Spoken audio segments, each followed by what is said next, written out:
That gives me about an hour and 20 minutes. Okay. Sounds 20, perfect. good. Yeah, that's great. Yay, I'm so excited.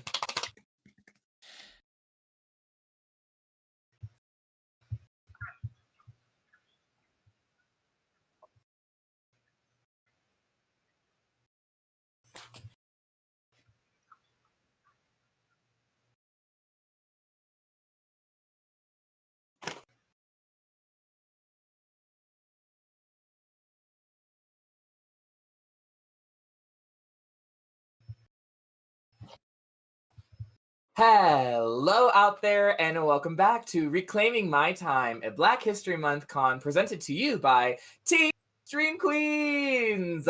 My name is Mickey Mirage. I'm the magically melanated pixie princess of drag here on Twitch and a proud member of the team. I'm so thrilled to be serving as a moderator for today's panel, and the topic of the day is mixed race. So we're going to be diving into the wonderful world of multiculturalism and mixed ethnicities and talking about the experiences that shapes a diverse array of people who come from different walks of life, different places, different cultures, different religions, different everything. We're going to dive into all of it.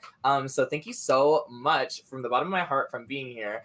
Before we get started with our introductions, I just want to say at any point during this, if you go ahead and click type in !reps or !reparations, you will be able to be presented with a wonderful link that will show you how to make a donation. If you feel so inclined to make a donation or you are able to give anything, that is going to be divvied up between all of our panelists who have so graciously donated their time to be with us today to discuss such important issues. So please do not hesitate. Do not be shy. Go ahead and hit that chat with that !reps. We would love to see it.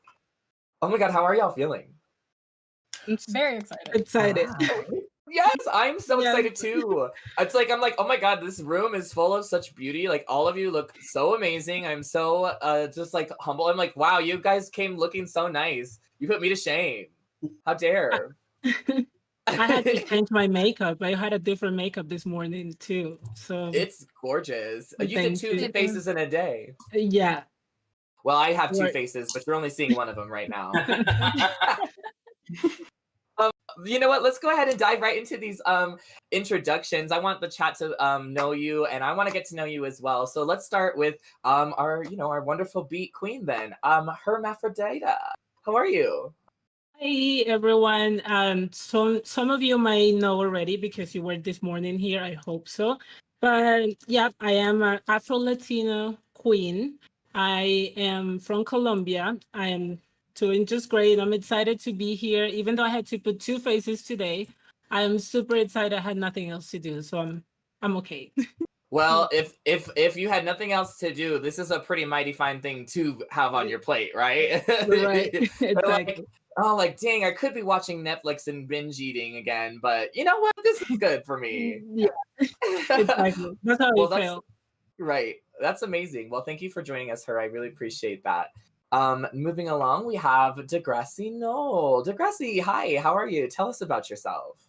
Hi, I'm doing great. My name is Degrassi Noel. I am half white and half black. I'm here in Chicago, Illinois. I'm originally from New Orleans, Louisiana. And, I'm feeling great. Feeling cute. You look cute. You look purple. Purple is a good color on you. It's really nice. I'm discovering that. It's one of the things I've learned in quarantine. It's like... Yeah. Well, you've had plenty of time. Not like a bruise. Well, you're the cutest dang bruise I've ever seen. Oh, thank you. I love that. Well, thank you, Degrassi, for being here and sharing your time with us. I really appreciate it. Next up, we've got Cheratomo. How are you feeling, my love? I'm very excited today. Hello, I'm Cheratomo. My pronouns are she, hers. I am a narrative designer and a variety streamer on Twitch, and I'm also queer, chronically ill, and German-born and half-black, so we're ready today. In that order, people. Wait, you said you're chronically ill? We have to dive into that in a bit. I always call myself on my streams Sneezy Mirage. Because I sneeze every time I put on makeup for some reason. So maybe later you're gonna see that. So I can relate to that. Chair Toma, thank you so much for being here today. I can't wait to get your perspective on all of this. Hey. Next up, we have the wonderful, another member of Team Stream Queens, Nikki Stones. Nikki Stones, what's up? Sup? How's it going? 안녕하세요, Nikimida. Hi, friends. My name is Nikki Stones. I am the neon-loving, K-pop obsessed drag queen from Dublin, Ireland. I'm half Irish and half French Algerian. I am your local non-binary crush, a member of Team Stream Queens, and an autistic drag legend. So I'm so excited to be here, and I cannot wait. We need a song stat ADL autistic drag legend. Like that could be a thing. Oh my god. 60 Let's do BB. it. Let's do it. 60, are you in the chat? 60, we need a track on aisle 5, please. Thank you. That sounds amazing. Nikki, thank you for being here and spending your time with us today. We do have one final panelist that makes up our panel. Unfortunately, they're having technical difficulties, but we do have Senior Joe with us. Hopefully, fingers crossed, everybody, that their technical difficulties work themselves out and they are able to join us. But if not, make sure you go give their page a follow as well. Check out what they're about because we were so excited to have them here alongside us. That's being said, let's dive into these topics. How about we? We discussed, a couple of y'all discussed it a little bit about your ethnicity. I will also share mine. I am half Black and half white. My mother is white and my father is Black. And we'll get into that a little bit more. Or you know what? How about let's just start with the big question, the $1 million question in the room. What's your nationality? Have you ever been asked? I want to know, has anybody in this group been asked, what's your nationality? Yes. Begrudgingly, everybody raises their hands. So I'll quickly fill in the chat who may not get the inside joke, and then we can discuss how we feel about that when we're asked that. A lot of times, as mixed people in our day-to-day lives where we live, we get asked, what's your nationality? And what people really mean to ask is, what's your ethnicity? There's a big difference, especially because when people are intrigued or confused about what race we are because of the mix or blend of features that we possess, they, well, perhaps get a little bit nosier than they ought because, first of all, it's not really your business. And second of all, they incorrectly ask what our nationality is. And to which I always stare them dead in the eye and say, American, and you? Being from America, I'm like, my nationality? American. Like, what? Oh, what you meant? You meant my ethnicity. Oh, okay, we can talk about it. But that's the inside joke for the chat. My friends, if anybody take it away, how does that question make you feel if you've been asked that before? I want to hurt people.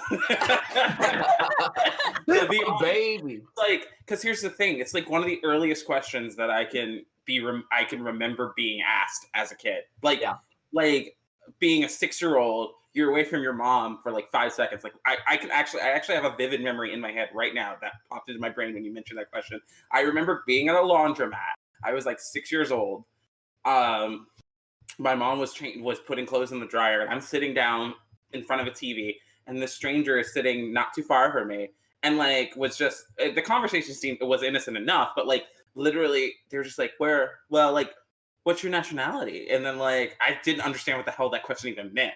It's like, and then they started getting more specific, and it was like, well, what race are you, basically? And I was just like, I felt so uncomfortable because I was just like, I didn't know how to process that. I'm like 6 or 7. To my knowledge, I'm like, I'm here. I had my white mom, my white dad, and my Black mom. I just like, I never thought much about it.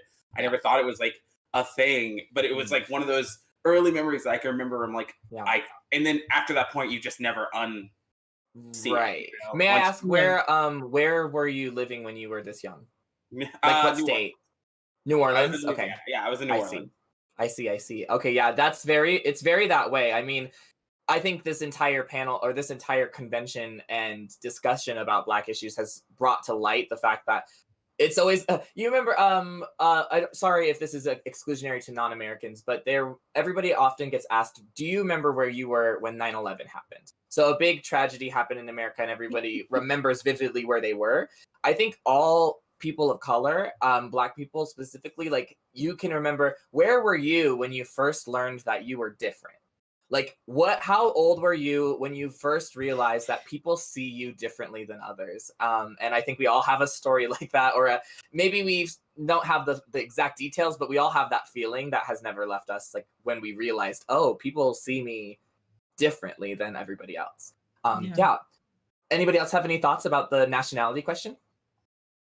Well, in my case, it's like always everyone is like, are you Latina? You can be Latina. And I'm like, why not? Because everyone has this idea that Latinas are Shakira, Sofia Vergara, and then like the curvy kind of brownish skin. But then it's like there's for other people outside the Afro Latinos, they're not black peoples in Latin America, you know? Yeah. And then I moved to France long time ago. All the time, people were asking like, "Where are you from?" And I'm like, "I'm from Colombia." And I'm like, "Nah." And I was like, "What you mean, no?" Like, what do you mean, no? Sorry. Wait, do you know something I don't know? Like, and then, or there was other moments that were like I would be with black people in France, and they would make comments like, "Yeah, but you don't look that black. You look more like Latino." So it's like. And I was just like, wait, you're taking away, like, it doesn't matter, even if I'm Latina, black, or whatever. But everyone would tell me, like, nah, you're not Colombian. And I'm like, oh, okay, I guess I'm not Colombian. Good to know. Right. But it's always that. And here in Colombia, it's the thing that the city where I'm from, there are not many black people here because most of the black people are born in the Pacific coast or the coast in general. And I don't live in the coast. So every time I'm walking around and they're like, you're not from here, even here in Colombia. And I'm like, you're not from Medellin, which is my city. And I'm like, what do you mean? I mean, people like you are not from here. And I'm like, well, that's none of your problem, first of all. And but all the time I get that comment, like either if I'm outside of Colombia, I'm not Colombia. And if I'm in Colombia, people are like, you can't be from Medellin. You're black. And it's like a weird feeling of where do I fit then? Because I don't fit the Latino, I don't fit the black stereotype. Like, what is it? And it is very annoying. I have to confirm that it's super annoying. Yeah, that question is definitely annoying. Is a great way to say it. Well, we'll dive more into that. I don't want to. I want to continue talking, but I want to ask a quick question because you did mention Shakira and Sofia Vergara. Do you think that this panel isn't about media, but do you think that those particular Latina women being propped up as media figures, do you think that has influenced people's opinions of what Latina looks like? Do you think they saw them and that was like, this is what Latina people look like because of the 100%. celebrity? Yeah, 100%. It's even in the accent, you know, sometimes when I was learning English, I had my teacher was from London. So my accent most of the time would be like a little bit British. And people would be like, but your accent is not Latino. And I'm like, there is no such a thing as Latino accent in English. Like there is no, but it's only because Sofia Vergara in Mother Family, she's just talking like this all the time. And they're like people expecting that this is the way that Latinos should act and Latinos should look like. And that, like, I'm proud of them. Like I like them in a way, like Shakira especially. She is a really like well representation of our country. But people have to understand that like the world is so diverse. It's crazy, especially like Shakira is from the coast. Even a part where there's more black people than people that look like Shakira. So, but people don't know that. They just say, oh yeah, the Colombians, they don't look black. And it's been influenced by all that, the media and Well, the racial bias in society aside, I think humans in general are very categorical when they structure their minds. And as the world continues to get more and more diverse every day, whereas, well, because not too long ago, it wasn't kosher to mix races. But that is no longer so taboo. And now we have a lot of beautiful humans popping up in all different shapes and sizes and colors, likes of which we've never seen before. And I think it's really shaking up the system because people can't just say, oh, well, Shakira is what Latina people look like. And then every Latina person looks like Shakira, but that's not the case. It's never been the case, but it's definitely not anymore. So, and actually in regards to Sophia, when you mentioned Modern Family, like, I can see that it's both a blessing that we had that show, because it did really bring to light some nuances of modern American life, but it's also still produced by Hollywood through a white Yep. narrative, and it definitely tokenizes the characters. Whether or not the characters get that one moment with Sophia, for me, I always remember her talking about how difficult it is for her to translate everything before she speaks it, and that's a very It powerful is. moment in the show. But at the same time, it's like, but that actress was hired to play a tokenized version of herself as well, Yeah. you know? So Yeah. as much progress as the show has made, it's also like, yes, well, she was hired to be the Latina. So, Yeah. you know what I mean? Yeah. Very interesting. Well, thank you for sharing her. Chiritomo, Nikki, do you have a feeling that how do you feel when you are confronted with the question of what's your nationality? What is that experience like for you? For me, it's always been a kind of a situation where, like, I mean, you take one look at me, right? I'm like the Irish won in genetics. The Irish won. I look like I look very stereotypically Irish, and if like it's a situation where I've always just been brought up to be like, just say you're Irish, because Ireland is racist. Like I said it before during the disability panel, and I'll say it again. Ireland is a racist country. We're still so far behind with everything, and even going out and being that kind of openly like mixed race and like proclaiming it is like, that's a huge step, and people still get a lot of backlash for it, whether they're black presenting, white presenting, or somewhere in between. So I've always just been told, if someone asks where you're from, you just say Ireland, or if it's like, oh, where's your mum from? France. Like, Right. Yeah. Keep it that's it. vague. Yeah. Yeah. And that definitely resonates, because sometimes you do have to protect yourself by not sharing yourself, right? Whereas Yeah. a lot of people, a lot of that's being touched on in this con is how our experience as people is different. And I think that's a big one of them, where it's like, whereas another person, a white person, wouldn't have to think twice about sharing trivial information about themselves, we have to think twice, because we're like, am I putting myself in risk of emotional or physical harm by revealing information that really, to me, is surface level? Like, the most surface level that I could possibly think of is, well, the color of my skin, for example, right? Like, that's Yeah. the literal surface of me as a human. So yeah, and for you, I can definitely see that too, like not having to divulge. Thank you, Nikki. Chiritomo, did you want to share? Yeah, I did. So that question frustrates me a lot, and usually when people ask it, I get a little bit trolly with them if I'm not feeling charitable. And so I was born in Germany, but I was part of a military family, so I grew up all across America, and so I'll usually just like lead them on like a little bean trail of like, oh, where do you think I'm from? How many different Right. places do you think I could be from? You want the life story? Here, I'll roll it out for you. Like, Yeah. But one of the kind of interesting experiences that was fairly foundational for me when I was young is that I lived in Hawaii for a time. Mm. And I kind of look like I could be literally anything, but when I lived in Hawaii, everybody thought that I was Hawaiian. And that led to a very sudden awareness of how my appearance impacts the people around me, because Yeah. a lot of Native Hawaiian people would treat me as though I was a Native Hawaiian. And then when they learned that I was part of a military family and I came from the mainland, the like shutout would be instant. It would they would be like, all right, and they'd stop talking and turn around and walk away. Wow. And I was only like 8 at the time. Yeah. So I have had like this interesting relationship to the fact that I know that I can appear as almost anything, and in some ways for me it can be a kind of a camouflage, because Yeah. I remember once I asked like a high school room of kids, which were all white, I was the only brown person in there, what they thought I was, and I got all races from all Yeah. across the globe. Definitely. So it feels a little bit like that camouflage, and Yeah. then I can choose to define it, or I can just leave them wondering if I Leave want them to. wondering. Yeah, I Yeah. mean, honestly,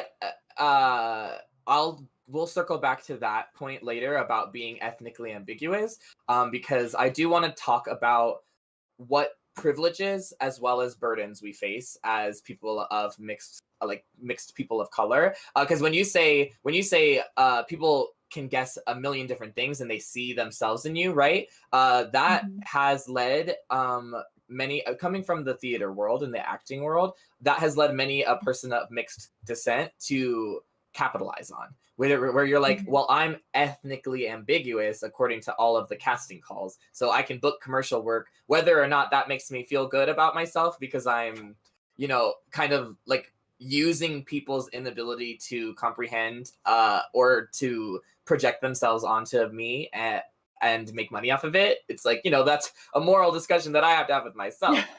But we'll circle back to that, because I would like to know everybody's different experiences on that. But I would like to touch back on something that Nikki said that I think would be interesting to hear from you guys.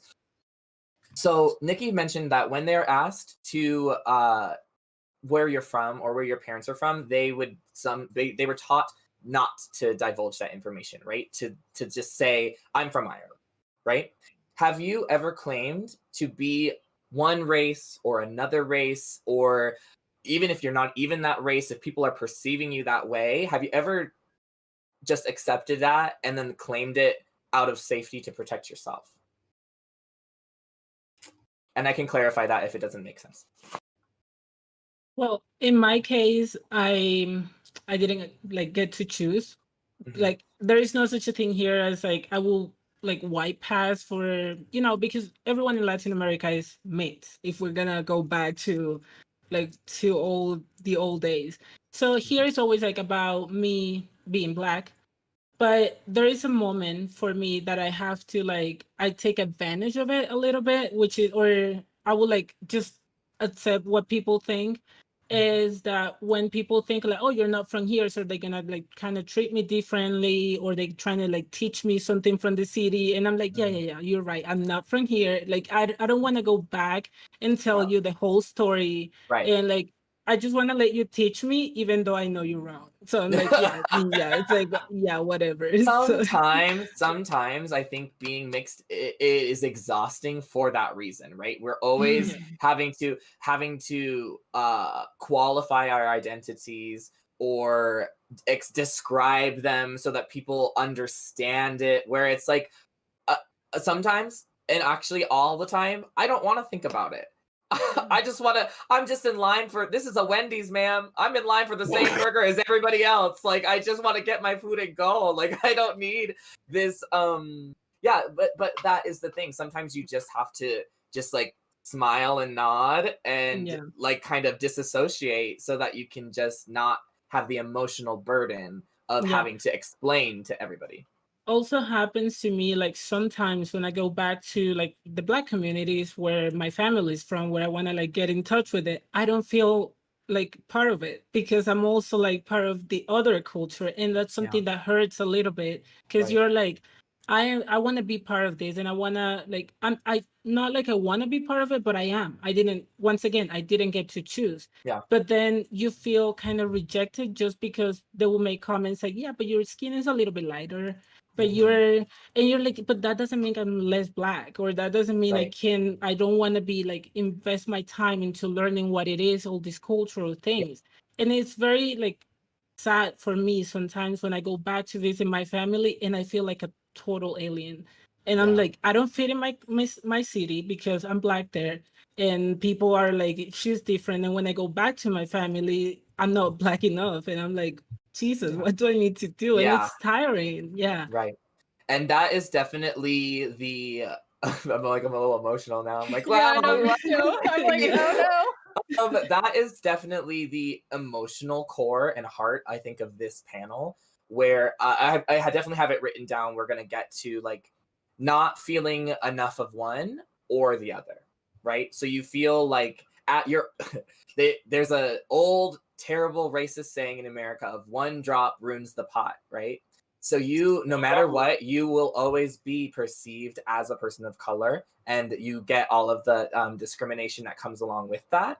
But then you also have to face the lack of acceptance from other people who are also in that oppressed group. And that, I think, is the biggest I'm sure, like, I mean, I guess clearly because we're all crying now, it's like that's the biggest, like, that's the biggest struggle, I think, being a mixed person of color. Like, that is unique to other different types of people of color or Black people. Thank you for sharing that with us. I'm really, really, again, so happy that we have this space to, be together and connect and share our vulnerabilities. It's nice. It's nice. Degrassi, it looks like you had something that you wanted to add on to the question of, have you ever claimed to be one or the other of the races that you are being perceived as to protect yourself? So I was going to say that it's like growing up in people have this idea of what it's like to grow up Black or half Black in the South, and that's a very real thing because I had an experience growing up in different places in the South, and like there are so many different ways of there's so many different cultures and subcultures and so many things within that. But like growing up in New Orleans was so weird in the sense that like I was almost sheltered from how bizarre it felt to be biracial because like there's a whole Creole culture there. Like a lot of people thought I was Creole because there's Creole people are very light skinned, and like New Orleans has a deep, long history of like whether it's problematic or not of like light skinned people having being able to own property and being able to work in businesses in ways that darker skinned Black people couldn't for a long time. Right. But there's a history of like Black people in power, and that permeates through the culture of like what it means to grow up Black in New Orleans. There's a different Black culture there, right, in the sense that like I wasn't confronted with so much face-to-face racism until I moved out of New Orleans and moved into the rest of the South and really experienced that. And it wasn't until I moved out of New Orleans that I really was like, oh, I don't get to choose. Like, yeah, I never got to claim any other race because like the second I stepped out of New Orleans, you're just Black. You're just, yeah. It's just 50 Shades of Black. You're just Black. I mean, like, and in New Orleans, it was funny because like there were the nuances because like I could go and like I would like no one assumed I wasn't Black or whatever race they wanted to join. No one assumed I was white until I would go and hang out with my own Black relatives who didn't know me. I remember being at a party one time with like for a cousin or a friend of a cousin. And I was like 7 and like literally was like the one light-skinned kid. And literally, I remember someone walking up to me and was like, "Who invited you, white kid?" Like, and I just like, it was like the first time anyone had ever called me white. It was weird. I was like, I felt so. I was like, I don't know if I should feel complimented or offended. I don't know. Yeah. And you know what? We always mention how racism is a societal deep thing. It's not an individual thing. I'm gonna say right now, being called or mistaken as white, whether we want to admit it or not, and it's definitely a tough thing to admit. There's always gonna be a little bit of like, yeah, I'm flattered, and that is the underlying racism of society, because we are all living and subjected to it. And whether or not because I'm sure we all know that those feelings are to be put in a box and then managed, because that is not like the correct way to think that, oh, I'm being mistaken as white. That's a good thing. That's not how we should associate. But there's gonna be a subconscious like flash of that emotion that passes through you, whether or not you want to receive that, right? Because of the way that we're raised. Because doesn't it sound nice to not, have to worry about walking down the street or going into a store and not being followed, right? It stems from that. So that's interesting. Thank you for sharing, Degrassi. We'll definitely dive more into that, but I want to go. Can I add on that point that you said there, Mickey, actually, where like you were saying, like when you get mistaken for white, you're like, ooh, like when I was discussing being part of the con with the organizers, and it was the first time I'd ever been referred to as Black, ever, because like clearly, and on the complete opposite side of things, I felt, oh God, is my safety at risk? And that is a full deep-rooted societal thing that it's just so that's not what we should be thinking. That's not what should be pushed into our brains. But unfortunately, that's definitely. Charitoma, did you have something you wanted to add? Yeah, about the question of like ever identifying as a race that, or like getting to pick. Mm-hmm. I've never actually gotten to pick, but one of the kind of like interesting experiences that I noticed. So like I said, I grew up in a school where I was like one of the very few minorities who existed at all. And what would consistently happen repeatedly with my friends is that they would get to pick my race in the moment according to what satisfied their needs. Mm. So if they wanted to make a black joke at black people's expense or my expense, then I was black. But Right. if I protested and I was like, okay, like I'm not cool with that, then I was too white to be able to say anything about Right. how they Right. were being racist. Right. So despite like how ambiguous I am and the fact that like I could technically be anything, Yeah. people have always like I've never been able to pass as white, and people always put me in this Right. other category. And even after I'm like, oh, I'm black, they're still Right. like, oh yeah, you're black. Like you're not black. Yeah, then. you're not. Yeah. Yup. You're Yup. black. That Yeah. And it's black. about whether they can profit off of it, Is whether she they though? see me Yeah. as that Yeah. way. It's very that, and that is definitely I appreciate that you brought that up because it does further elaborate on the point that I was trying to make, and I think you're more successful in making it.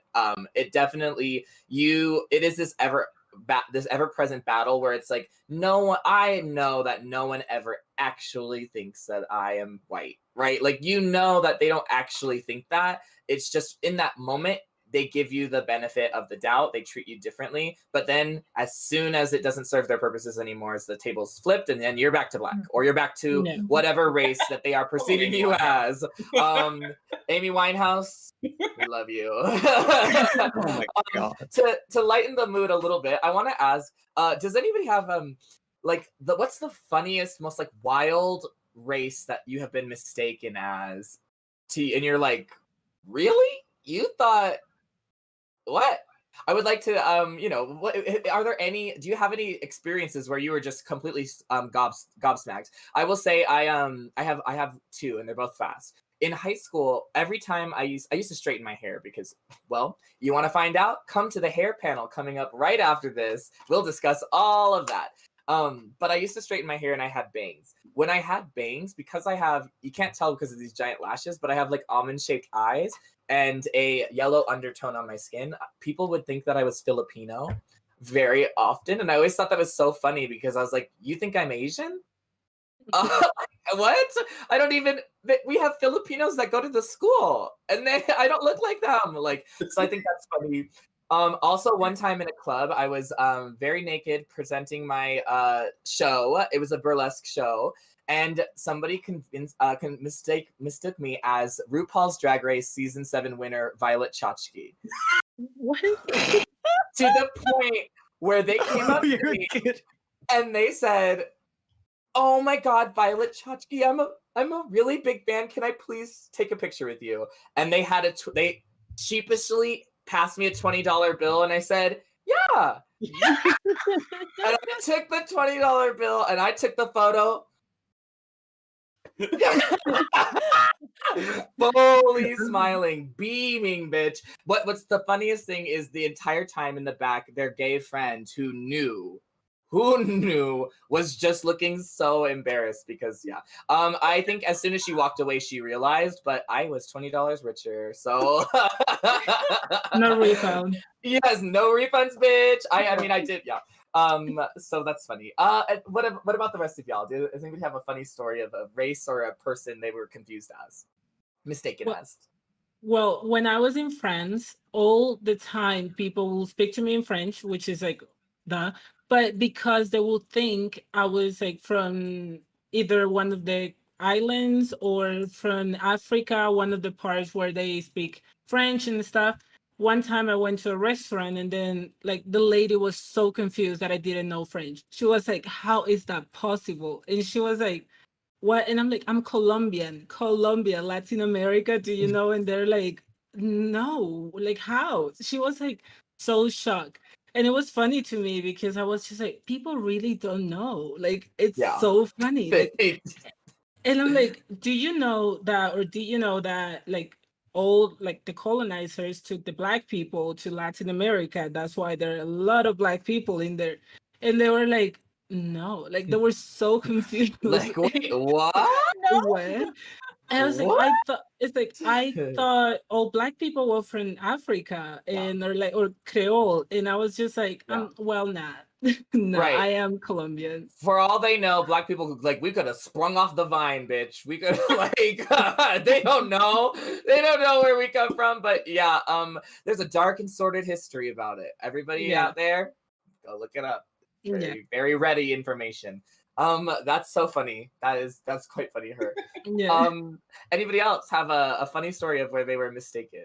So I mean, I work in service industry, so like, especially like even both New Orleans and in Chicago, and so I'm constantly dealing with like, let's just call them microaggressions. Let's call them microaggressions. At some point, there's a debate on how micro they are, but I've had so many like Chiro was saying, like growing up, especially when I was younger, I also got so many like, well, you could just be anything, so I'm gonna call you everything. And I'm just like, which is also why I've always been so loudly black, because I'm just like, I got sick of that. I got sick of that question.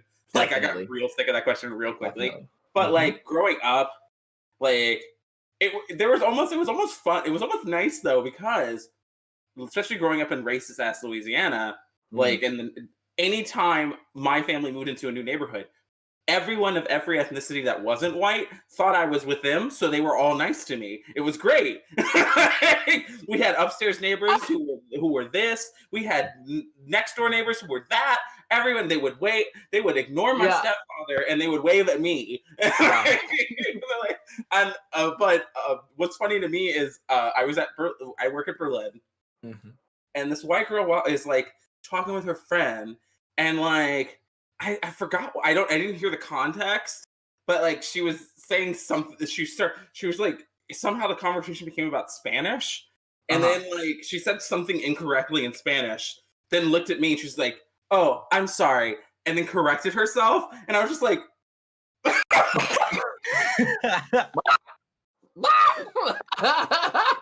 like, thank you. I was like, well, one. No, but two, did you think I was number one? No. Like, I was washing dishes and I stopped and I was just like, what? Oh, that's why. That was why. You forgot the most pivotal information. You were washing dishes. So she said, sorry. You have to be Latina. You must be Latina if you're and then corrected her. And then when I presume she corrected her Spanish, and I was like, and I get that. What's funny is, growing up in New Orleans, I always would get called Creole. No one ever assumed I was white. It was fine. And I never want to be assumed as white. And so let's get that out of the way. I'm very proudly love being black. But and I love being biracial. I love all sides of myself. It's great. Same. But the thing that makes me laugh is like in Chicago specifically, the number one thing that everyone that I get is Puerto Rican. And so everyone tries to speak to me in like white, Hispanic, white, Latin, black, everyone tries to talk to me in Spanish, and I'm just like, I did not. I studied French in college. My grandmother is Cajun. I don't know what I'm sorry. I can't. Same. And it's always white people speaking broken like, I don't need to speak Spanish to know what broken Spanish sounds like. Like, I don't need to be fluent in the language to know that you're butchering it. Because know that you should not. And like order things in broken ass Spanish, and then add the flat por favor, and I'm just like, and I'll just be like, okay, it's just like, can I get dos Coronas, por favor? It's the smell. Oh my god, it's the audacity for me. And I'm just like, the accent is like we always had when I was studying Spanish in school, we had a teacher and she would always absolutely annihilate everyone who would butcher the language just by the accent, because we'd be coming in with like our thick Dublin accents being like puedo ir al servicio, and then I'm just sitting there like, I don't know these people. Like, I don't know these people. Wow, that is so funny. I love that. Well, I hope that girl who ordered, who talked to you, I hope that she has a wonderful bald spot on the back of her head now. Moving along, look, they make serums for everything. I'll sell them to her. It's snake oil. All right. Cheritomo, do you have a funny story of when you were mistaken as a different race? Like anything that just stands up. If not, that's okay. I don't have one of being mistaken for a different race, but I do have an interesting story of when I go back to Germany, my family in Germany lives in a small village, and so everybody knows who they are. So whenever I or any of my sisters go back to Germany, everybody knows who we are because my mom is the only person who married a black man. So everywhere that we go in town, like people are watching us and they're like, "Tell your grandparents I said hi," and we're just like we have to like behave very appropriately all the time because my family is like well known in this village and we can't be the Americans dragging them down or the black people dragging them down. Even worse. Paragons of the race. Yes, that is actually what it is. Have you ever considered having a GoPro attached to yourself when you go back home and streaming it live? Because I would be very interested to see you happily. Just a happy Negro walking through a German village. Right. Salut! I'm sorry. I don't know. I don't know. I'm picturing the open that one number from Beauty and the Beast where everyone's like,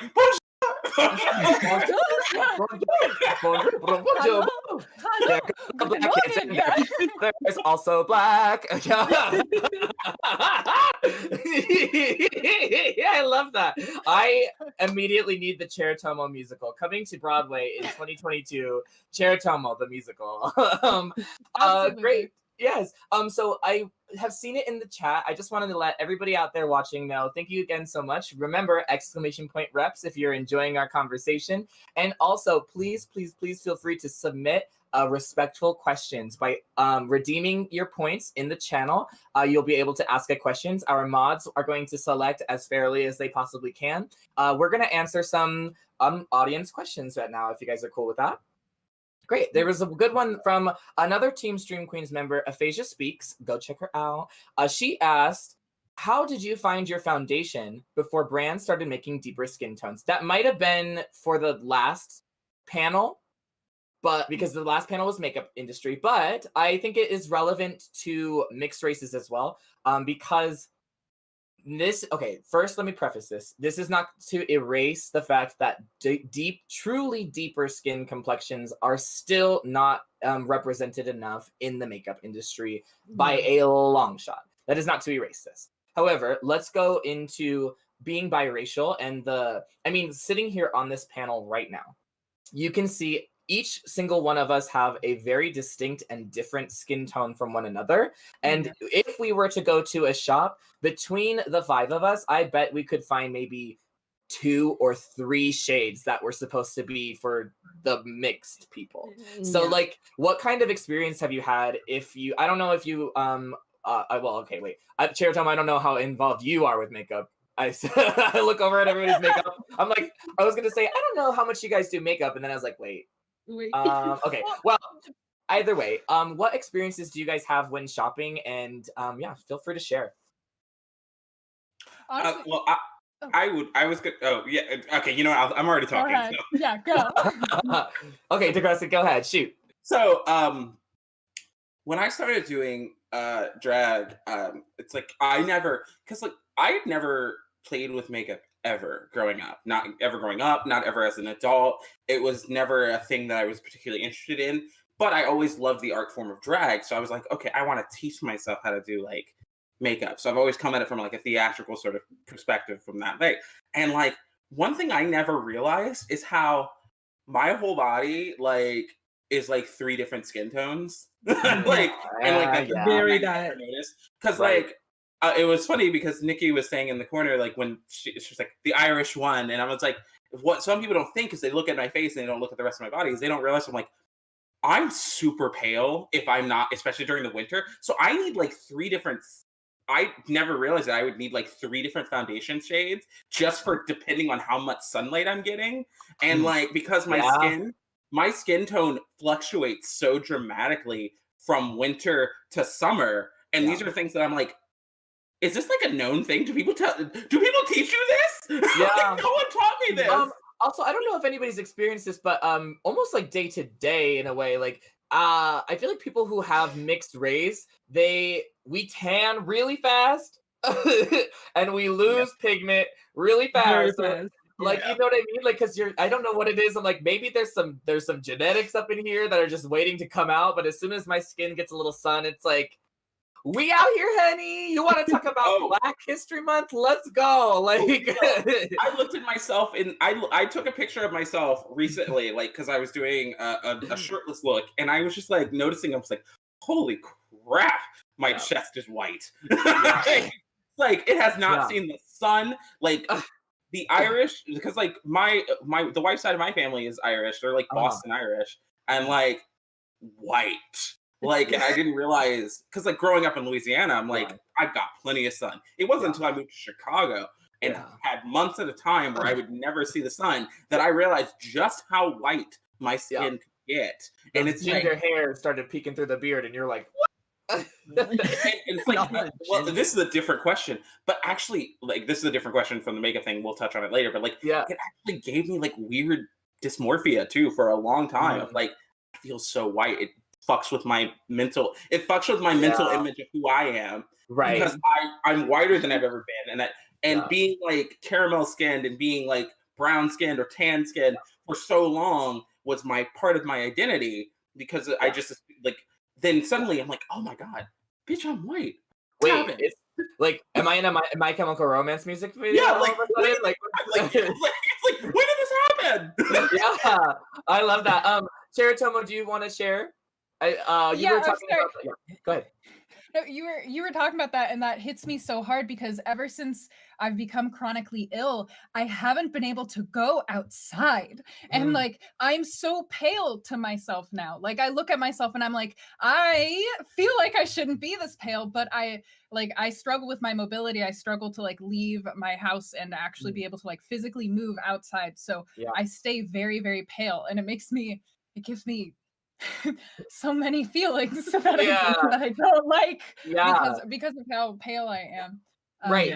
Well, hopefully one day, as we move forward towards a more progressive and less, let's just say, racist society, what would be really amazing would be to be able to feel and see the beauty of how, I think that personally, like, there's something very incredible about biracial people in that, like, how crazy that the human body can vary so drastically in terms of skin tone, and it's all natural to that person. Like, that's really cool.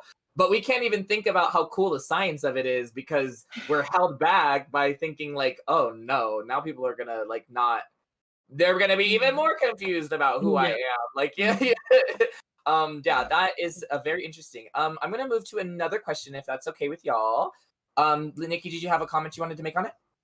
Yeah, I was gonna really talk about like in Ireland, everyone fake tans to the point of like it's blackfishing. Like it's to that point level, right? So it's easy for me to find a winter foundation shade. Because I can go to the store and I could be like, yeah, I'm going to this. But then as soon as I try to find my summer shade, which is somewhere between the blackfishing and this is literally just come out of an ice cream tub. It's like there's a huge jump there, so there's never anything in the middle. It's like orange or white. It is actually literally orange. Let's not talk too much about makeup, because makeup was the last panel, but I'm sure that we can all understand exactly what you were saying, Nikki. Like, it's like 20,000 shades of the variations of white people, and then California summer girl fake tan, literally orange. Yep.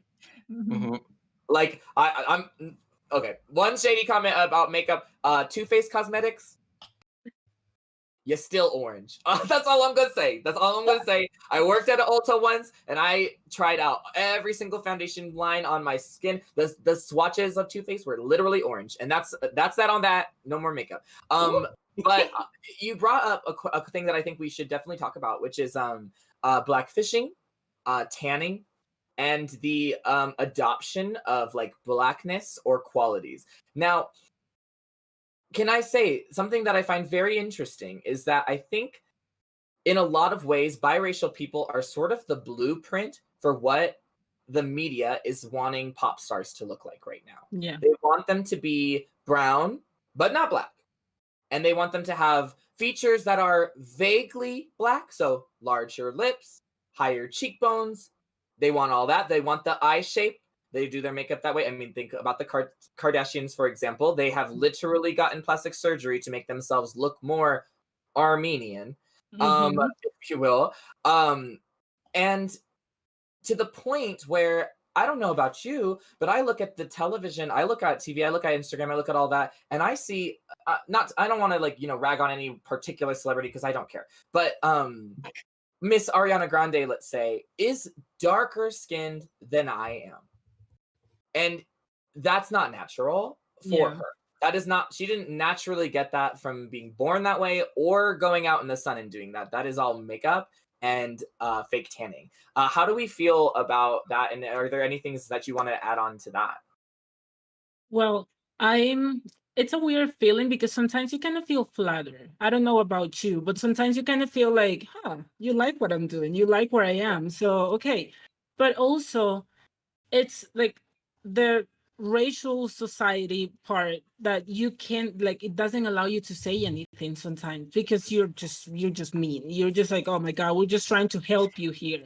Like when you see a white person wearing like the horrible braids and you're like, like, what are you doing? And then you're just like, that it's not for you. And then you see a white person complaining like, my hair is falling because I'm wearing like all this hair and stuff, and you're like, well, because it's not made for you. But then when you complain about it, they're just calling you like you are ungrateful because they're kind of like showing up like your culture, and they're not taking it like for granted. It's not their culture. They're just helping you. And it's like, you're not, because you are showing it in the wrong way.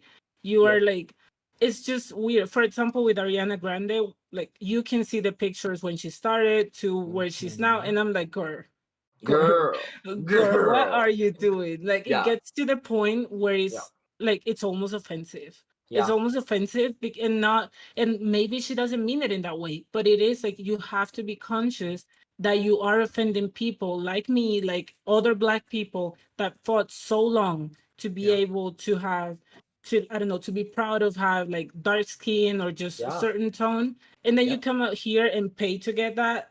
And like, it's just... Well, and I think to add on to that, I think the big issue with it is that, sure, you're taking on and adopting the features that we naturally possess, but we are not allowed at that table you're sitting at still. So you are wearing it as a beauty standard and saying, well, tan skin is beautiful unless you're born with it. Exactly. And that, I think, is the big issue. I definitely think that is the biggest problem. Like maybe in a post-racial society, white people wearing braids will be fine because nobody will care, because Black people will be allowed to wear braids at work. Stay tuned. Next panel, the hair panel, we will be discussing this in further detail. But yes, I completely understand that feeling. I definitely get that, and especially for like, I can imagine, and I kind of want to hear your opinion on this, her like being an Afro-Latina, but there is okay, how do I want to, where do I want to start? There's just so much to dig into. But how is it seeing these features being adopted on these pop stars when those same features, especially within the Latin community in particular, colorism is such a big deal and a big problem? How is that, like, how's navigating that for you? Well, the thing is like, how do I put this? Sometimes you feel like, okay, finally someone is understanding that those features are beautiful, and you're like, you kind of want to take it that way. But then there is to a point where, as you were saying, like, it's okay if they do it, but then when I do it, I want to represent myself. That's not right. And here in Latin America, being like such a mixed race in general, many people have features like black features, but they're like very, very light skin, and they don't say, or they're like, I'm not black, and that's fine. Like you don't want to say, you don't want it, or maybe because the grandparents were black, but then the parents are white, and they're like, we're white, and it's like fine. But then it's a weird, it's like a different feeling, the way like you perceive it in the United States, the way you perceive some like black fishing and stuff, because here in a way we're all kind of like so mixed that we don't feel like it's taking part of anyone. You know what I mean? Like sometimes you see a white person or someone like white passing with braids and then like black feature, and I don't feel like she's trying to like, blackfish. I'm trying to like, she is a Latina who is actually like has a background of a black person. So like you, so for me, I'm like, I'm not bothered. It's fine. But then because we're all here are soulmates that I'm like, I take it. But then when I see like actual white people like transforming themselves into being even this Latino looking, because that's like another thing. Some of them are like, I'm not trying to be black, I'm just trying to like, Latina, curvy, brown skin, tan. And I'm like, um that's not how we all look. Right. Like what is this, invasion of the body snatchers, bitch? Like, what are you trying to do, girl? Yeah. Like, that's not you, right? Exactly. Yeah. So yeah, it's like there are many things that I don't take the same way or like as an insult the same way Americans could take it, because I don't see it as a bad thing. I see this person being a mixed or another mixed race person with the features and actually with the hair or anything that it's like you kind of own it, so you deserve it. It's fine. Like you can pass. The rest not. So yeah, that's like my take on this. Yeah. Thank you for sharing that. In the interest of time, I want to move on from the audience questions. I know, sorry, because I know that we could talk about this forever, and I know we have so much to talk about, but I really want to move and circle back around kind of to what we were talking about earlier. If everybody is comfortable, take a deep breath. Let's do it together. I just want to get to the emotional heart of this panel, which is the unique challenges that are presented to mixed race people or biracial people, and triracial people, mixed people. Not being white enough or black enough or Latina enough or any of those, right? That feeling of never being enough, that feeling of always being alien to everyone around you, even other to some degrees also like even other biracial people, right? Where you have your own unique cocktail of things that separate you from everyone around you, right? And that isolating feeling, which is not helped by the way that people perceive us and talk to us or look at us or act towards us. Do you mind sharing any personal feelings or stories from your life that you'd like? If there's anything you'd like to bring forward to share with everybody, this is definitely the time now. I want to make it like an open space for you to be vulnerable and have that moment. I will 100% talk about this because I've come under fire myself, actually, because in the past, so there was a period in time where I would wear braided wigs in drag in an attempt to celebrate my African heritage. And that was always a big thing. Everyone was always like, "Oh, you can't do this. You're white." And then I would always be hearing that, and it pushed me back into a whole other thing of now I have to, when I'm in drag, I can't celebrate my heritage. Like I've expressed feelings of wanting to go and dress in traditional Algerian cultural clothing and like learn all about the culture and embrace it as much as I can. But what I keep hearing from loads of people, and do you know who it's always from the white people. The white people are always snapping back and saying, "You can't do this, you're racist."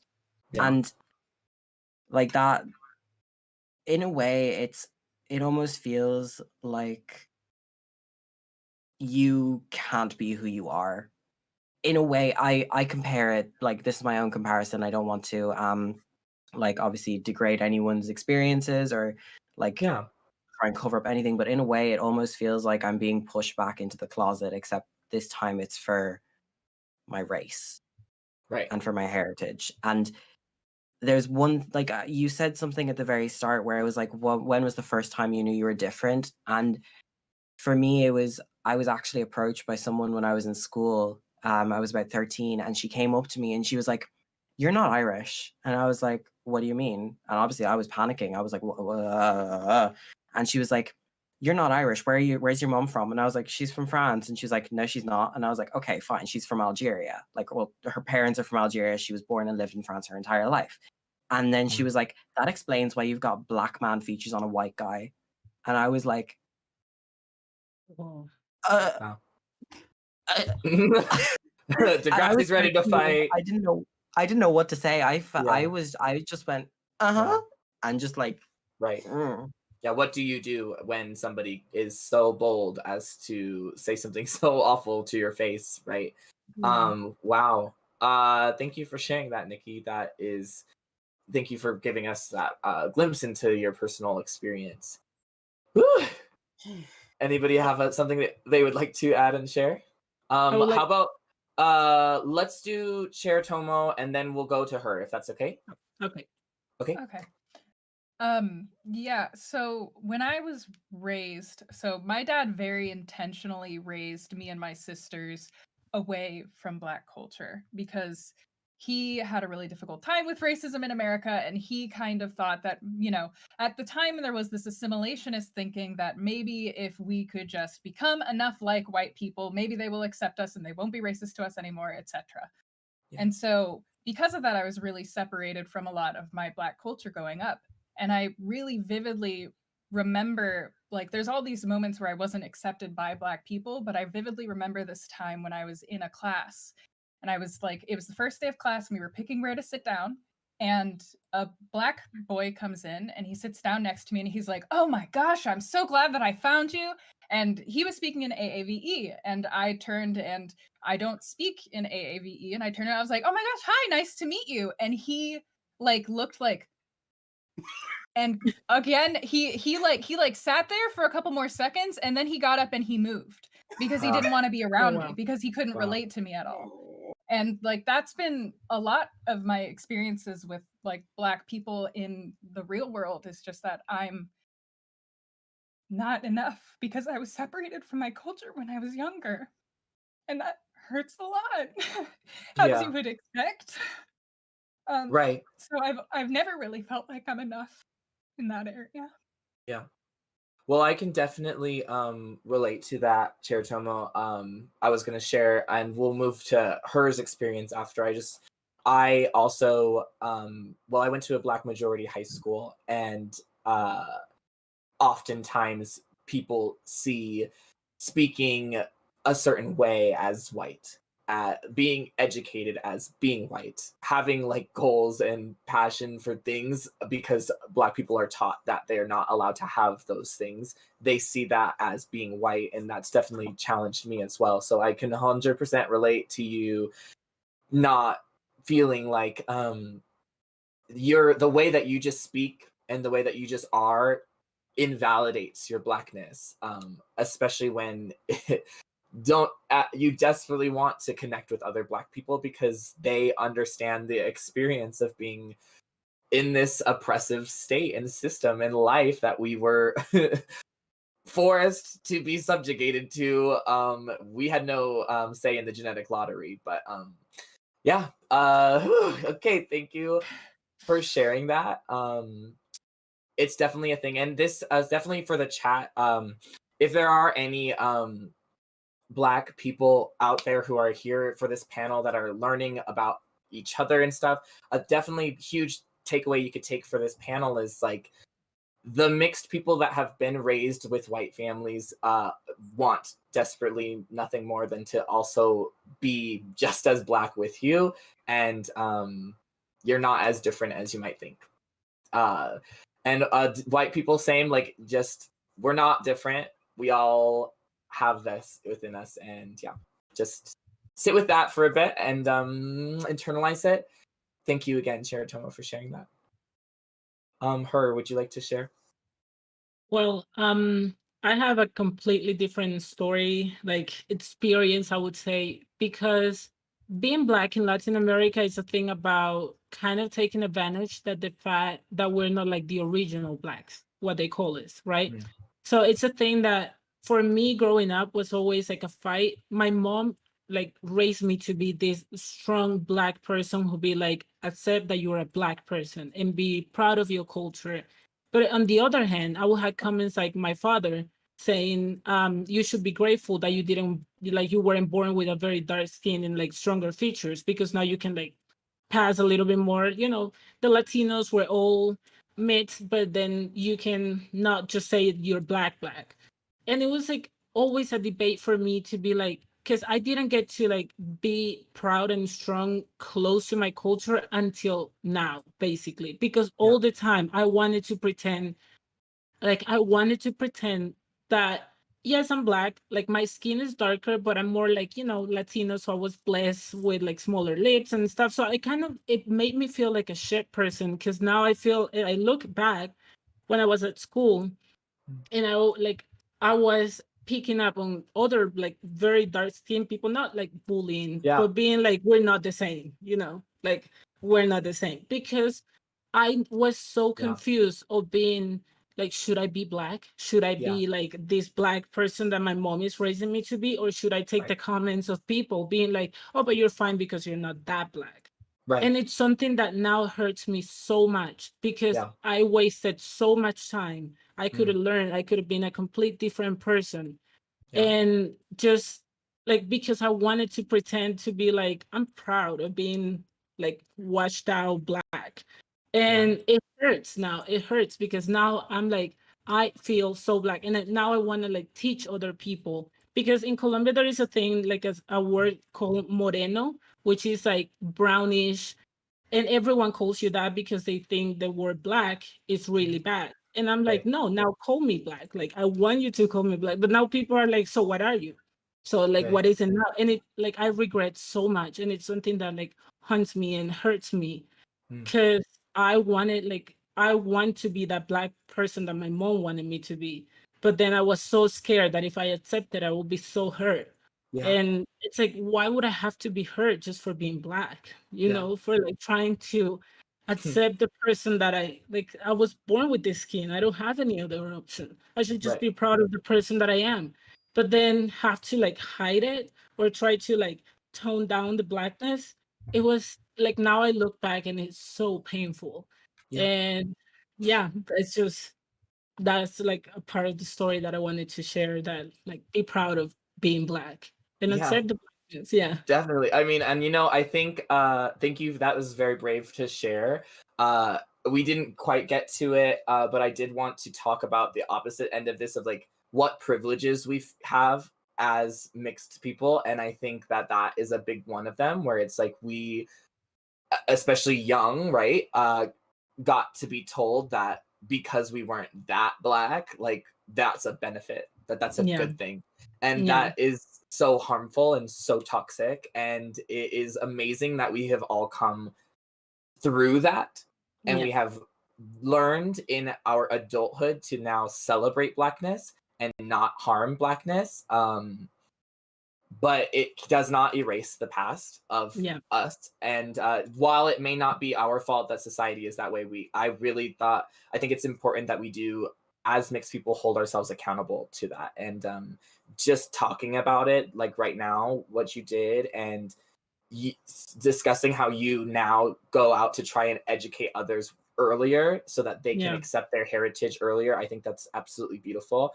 We're going to be talking about it at the hair panel, at the next panel, but for the purposes of this, I wanted to say, how long did it take you to learn to love your natural hair and not try to Oh, alter it? no. Right? Like, that was like not until probably 2 years ago. I yeah, still don't know how to do my hair. Like I still don't know. And that was my excuse to be right, like, I'm gonna put my hair, like my hair were like straight my hair, and then there was always a fight. yeah, Also because when I wore my natural hair at school, there were people who like make fun of me and say yeah, mean comments and stuff because it would show how like more Black I was. right, So I would like my mom started like straightening my hair very early, like very yeah, young. Then probably 3 years ago, go, I was just like, you know what, this, because the straight like chemicals, they burn your skin. It's really bad. So I was just like, okay, I had it. This is so much. But then I was like, I had this feeling like I don't know what to do. How do you manage this? And I started watching YouTube videos and stuff. And then I shaved my whole head because I was just like, I am not dealing with this. I can't do it. Yeah, I can, but it was such a, and still is.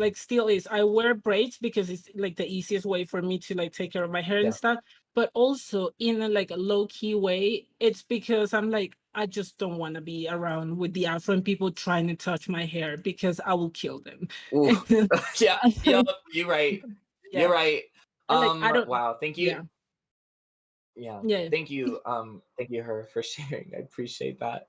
Degrassi, do you want to add on to the topic? We were discussing that feeling of otherness, that feeling of not being part of one or two communities and always being left out of both. What experiences would you like to share with how you've faced in your personal life? So I feel like there's a lot to unpack here, so I'll try to. It's a big question. It's a big question. I do have a personal story that I want to share that's like a really important pivotal moment in like why I am who I am. But I want to start off by pointing out that like I'm half white and I'm half black, but like I was never really close with the white side of my family. Like they're super racist from what I heard, and like I had a white stepfather, but we're not close, and I'm not close to his family.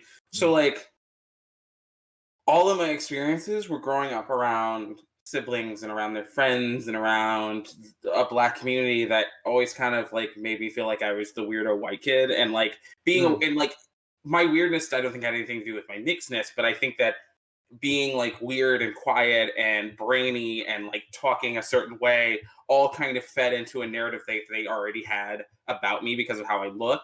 And so it felt very isolating and felt very like I don't fit in your world, but like you're the only connection to the world that I have.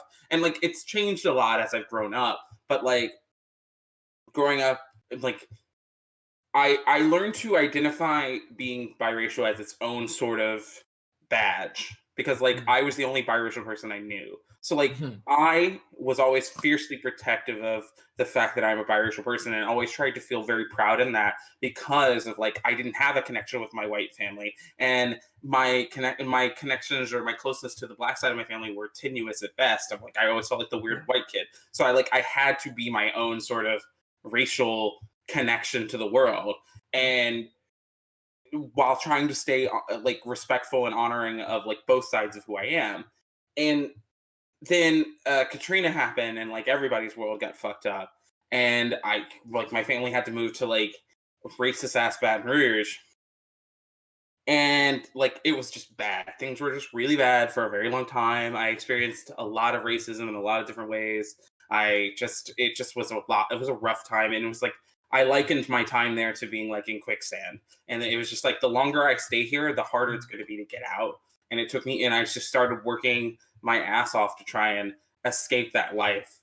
And I remember I took a job, and like I was saving up my money, and I was going to go get my GED. And I went to the place to sign up for it. I went, and there was a form, and you're filling out the government information. This is maybe like 10 years ago, I think. 10, 11, 12 years ago. Time, it's like you will be surprised by how much time has changed in 12 years, even just in its relationship to how biracial people are treated. Like for a long time in government forms, you didn't get an option to choose more than one. Like there wasn't one. There was a pick this or pick that. Like even 10 years ago. So I'm there, and I'm like 19, and I'm like, it says pick one, and I'm like, well, I don't particularly identify with any one. I'm both. I'm white and I'm black, and I'm very proud of both of those things. So I filled out the information, and I bring it up to this white lady, and I ask her, it's a very genuine question. I just spent 30 minutes filling out all this information. If I mark this question, like if I mark both, is this going to invalidate my form? Like, because I don't identify as one. And she looked me dead in the eye, and she told me, are you sure you don't know? Because I know what society thinks you are. And I just looked at her, I was like, did you just say that? Did you just say that to me, to my face? Like, Wow. like, she's like, Damn. and she was just like, I'm just being honest. That's that Louisiana fast, bitch. I was Ugh. like, okay. And Yeah. it was that moment of just like, that jarring realization of like how hard I'm working and how to some people it will never matter. It doesn't matter. It just Right. doesn't matter. You'll always be this or you'll always be that. And like the moment of grace for me was realizing I'm like, I'm not defined by what other people think that I am. Yeah. I'm defined by what I believe I am. I'm defined by the relationships that I have to my community, the relationships that I have to my race, the relationships that I put out into the world. I devote myself to being proud and unapologetically Black because it is a world where being proud and unapologetically Black is a bad thing. In a world where that's not a thing, who knows how I would identify? But the reality is, I believe that because of the fact that half of my race is viewed as lesser, I'm going to work double as hard to rep for that side of myself because you don't want me to. And that makes me uncomfortable. Like, the fact that you don't want me to makes me want to more. Like, it makes me want to be more proud of how Black I am. It makes me want to be more aggressively in your face about how Black I am, how much I am impassioned in belief in this side of my culture, even though it's only one half of who I am, even though it's only a part of my culture. It is important to me. It is important to who I am, and it should be important to me. And it should be a thing that does not define me. But the fact is, it does define me. And if you're gonna make me live in a world where it does define me, I'm gonna control that definition. I'm gonna own that definition of who I am. And but at the same time, and this is where I get really frustrated because, like, at the same time, I also know that I live in a world where, like, I'm lighter skinned and people have this. I do get treated differently because of that, and I feel like it's frustrating because it feels like no matter how much good you do to rep for who you are and the community and try to do, there's always this imposter syndrome. I don't know. I can't speak for everyone, but there's always this imposter syndrome of like, am I doing enough? Am I Black enough? Am I doing enough? Because like, there are literally, just like there are white people who will always only ever see that I'm Black, there are Black people who will only ever see that I'm not Black enough to them. And I try to remind myself that, like, again, I'm not defined by that definition of what they want to view Blackness as. But it does get frustrating. It gets frustrating every Black History Month. It gets frustrating every celebration of Blackness. It gets frustrating every time Black Lives Matter gets brought up. It gets frustrating because it almost feels like you have to silence your own experiences and your own Blackness because you don't present Black enough to a world that it gets frustrating because, like, even though I understand it, even though I understand the logic and the rationale and the reasoning behind it, it doesn't make it easier. It doesn't make it less hard to decompress this, like, I love how Black I am. I love my Blackness. I love embracing my Blackness. I love using the fact that I am light skinned to work my way into opportunities and scenes that I would not be allowed, that other Black people would not be allowed in, just to wreck shit. I love that. And you know, let me we are getting close to having to wrap, so let me just tail end that statement by saying that is a perfect reason why I think that this panel is very important in the grander scheme of all of the panels, to just have a space where we can levy these feelings that are very valid, that we won't be Black enough or we won't be white enough or whatever enough, and to just to like have a place to actually discuss the perspective that is unique to mixed people of color. That I think is a very important and powerful thing. And you're absolutely right. Mixed people are the ninjas of the BLM movement. So we do be getting behind enemy lines. Let me. I mean, that's really wonderful. Okay, we have approximately 7 minutes left, so I want to thank you again for going to that vulnerable place with me and with us in the chat if you are grateful for these panelists for opening and bearing their hearts to you. This is some powerful shit that does not come from, you can't make this stuff up at home, y'all. Please !reps. Any donations you can make would be amazing to make sure that Black people are feeling appreciated for the emotional labor that they are doing here on this here day. For the last little bit of the panel, I would love to just rapid fire answer some last few questions that we have that the audience wants to know. Y'all sound down? You sound down with that? Okay. Let's Okay. do it. Okay, cool. So try to keep your answers as quick as possible because we only have a few minutes. Q&A. Okay, Hunty Badger, love that name, asks, what is dating like and how are the in-laws? Ooh, anybody have a fun story? Well, I am dating a white American person, which is funny because here in Latin America, and I would say in many places, they would say like, I'm just, doing it for the money or doing it for the, I don't really love him or blah, blah, blah. But I haven't gotten to really meet his parents. So it's kind of like, I don't know, I'm kind of curious to see like what they really think about the fact that I'm basically the only Black one in the family. So Right. I'm like, it's something that always like, it's a question in my mind all the time because my family was fine. My family was just like, oh, whatever, just another person. But like for him, especially because in America, it is a big thing. It is more like a big thing of like the white and the Black girl or whatever. And I'm like, I'm kind of curious. So I don't have an answer yet for that, but once I know, Sure. I will let you know. Let us know. I expect a live tweet session, journaling everything. I want you to see you on Twitter every 30 seconds, an update. Baby, they put raisins in the potato salad. I don't know what to do. Twitter, help. Tomo, did you have a story you wanted to share?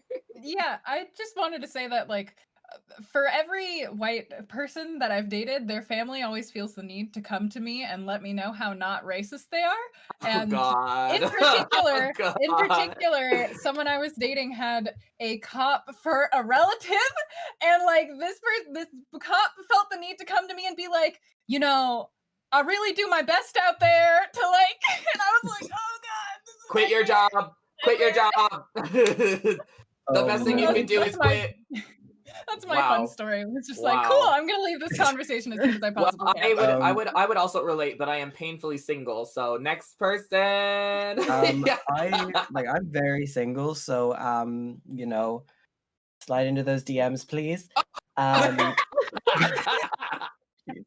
But I was seeing this guy for a while, and he met my mom, and he started speaking French to my mom, and I was just sitting, like, it was so funny. They were having a full-blown conversation. I was sitting there like, what are you talking about?